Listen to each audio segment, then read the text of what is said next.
بصرہ میں ایک بزرگ تھے، مسکی نام تھا ان کا، یعنی ان کے پاس ہر وقت خوشبو آیا کرتی تھی، اور مسک عربی میں مشک کو کہتے ہیں، لہٰذا مسکی کے معنی ہوئے مشکوار، یعنی ہر وقت خوشبو میں بسا ہوا۔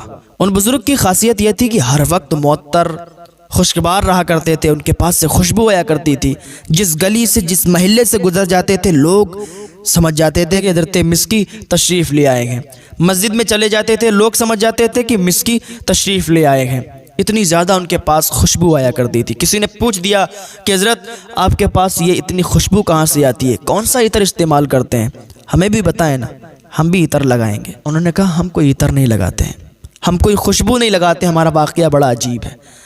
تو کہنے والے نے کہا حضرت بتائیے نا کہ وہ واقعہ کون سا ہے کہ جس کی وجہ سے آپ کے اندر اتنی خوشبو آتی ہے۔ تو وہ بیان کرنے لگے کہ ہمارے والد صاحب نے ہمیں اسلامی طور طریقے سکھائے، اسلامی طور طریقے سے ہمیں پالا، ہماری اچھی تربیت کی، اور ہم ایک دکان پر کام کرنے لگے جو کہ کپڑے کی دکان تھی۔ ہم وہاں کام کرتے تھے، گھر چلے جاتے تھے، کام کرتے تھے، گھر چلے جاتے تھے۔ ایک دن ایسا ہوا کہ ہم دکان پر تھے، ایک بوڑھی عورت آ گئی، بوڑھی عورت آئی، اس نے کئی طریقے کے کپڑے نکلوائے اور دکاندار سے کہا، جو میرا مالک تھا اس سے کہا کہ یہ سارے کپڑے پیک کر دو اور اس نوجوان کے ہاتھ میرے گھر پہ بھجوا دو، گھر والے جو کپڑے پسند کریں گے وہ لے لیں گے اور جو نہیں پسند کریں گے وہ اس کے ہاتھ واپس بھجوا دیں گے۔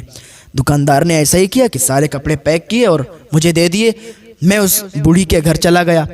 اب اس بوڑھی کے گھر جیسے ہی پہنچا تو اندر پہنچا، اس نے باہر سے دروازہ بند کر دیا، اور اندر جیسے ہی گیا تو ایک کمرے میں ایک حسین و جمیل عورت تھی، ایک حسین و جمیل خوبصورت عورت تھی۔ جب وہاں پہنچا تو اس نے بھی دروازہ بند کر دیا، اور جیسے ہی اس نے دروازہ بند کیا تو وہ بدفعلی کے لیے آگے بڑھی اور کہنے لگی کہ مجھ سے بدفعلی کرو۔ میں ڈر گیا، میں کانپنے لگا، کیونکہ یہ بھی اللہ کے ولی تھے، اللہ کے دوست تھے، اللہ سے ڈرنے والے تھے۔ ہاں، یہ کہتے کہ میں کانپنے لگا، میں ڈر گیا، میں خوف میں آ گیا، اللہ یہ کیا ہو گیا، میں تو کپڑے لے کے آیا تھا، یہ یہاں کیسا، یہ معاملہ کیسا ہے۔ اللہ کی بارگاہ میں دعا کرنے لگے، اللہ مجھے اس فعل سے بچا لے۔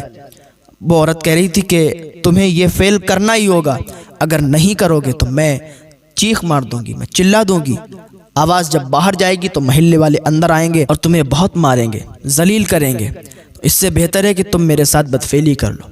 اس نے کہا نہیں، ہم یہ نہیں کر سکتے۔ وہ زبردستی کرنے لگی تو میں نے کہا اچھا مجھے تھوڑا سا وقت دو، میں استنجا خانے جانا چاہتا ہوں۔ اس نے کہا ٹھیک ہے چلے جاؤ۔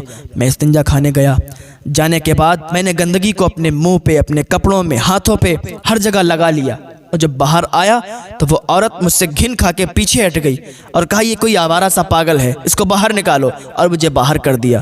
جیسے ہی میں باہر نکلا تو میں گھر پہنچا اور میں نہایا، میں نے غسل کیا اور میں سو گیا۔ تو جیسے ہی میں سویا نا مجھے خواب آ گیا، اور خواب کیا تھا کہ میں خواب میں دیکھ رہا ہوں کہ کوئی آیا ہے اور اپنا ہاتھ میرے سر پہ، میرے چہرے پر، میرے ہاتھوں پر پھیر رہا ہے اور کہہ رہا ہے کہ تم مجھے جانتے ہو میں کون ہوں، تم نے مجھے پہچانا ہے کہ میں کون ہوں، تم مجھے نہیں جانتے، لیکن آج جان لو میں کوئی اور نہیں، میں جبریل۔ جب میری آنکھ کھلی نا تو میرے سارے بدن، میرے سارے لباس سے خوشبو آ رہی تھی، اور آج تک ہمارے اندر سے وہی خوشبو آتی ہے، وہی خوشبو مہکتی ہے۔ لوگوں کو لگتا ہے کہ میں کوئی عطر لگاتا ہوں، نہیں، یہ وہی خوشبو ہے۔ جو اللہ سے ڈرتا ہے اور اللہ کے لیے جیتا ہے، اللہ اپنے رحمت کے دروازے اس پر کھول دیتا ہے، اللہ اس کی مدد کیا کرتا ہے۔